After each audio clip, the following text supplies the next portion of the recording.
एक समय की बात है, एक घमंडी व्यक्ति शहर से पढ़ लिख कर अपने पुराने गांव आया। गांव और शहर के बीच में एक नदी पड़ती थी, जिसको पार करने के बाद ही वह अपने गांव जा सकता था। इसीलिए उसने एक नाव वाले को बुलाया और उसके नाव में सवार होकर अपने गांव की ओर चल दिया।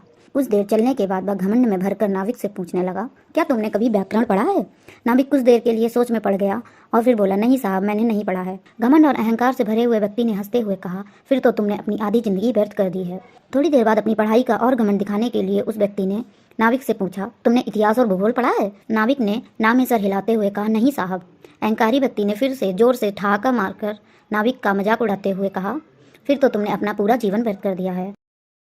नाविक को इस बात पर बहुत क्रोध आया, लेकिन वह मन मारकर ही रह गया और उसने व्यक्ति से कुछ नहीं बोला, चुपचाप नाव चलाने लगा।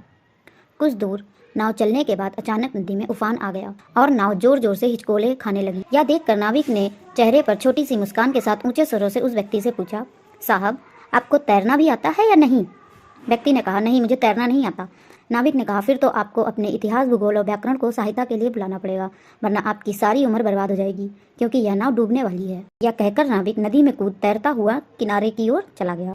मोरल ऑफ द स्टोरी, इस कहानी से हमें यह शिक्षा मिलती है कि कभी भी अपने ज्ञान पर व्यर्थ का अहंकार प्रदर्शित नहीं करना चाहिए और किसी को अपने ज्ञान के बल पर नीचा नहीं दिखाना चाहिए।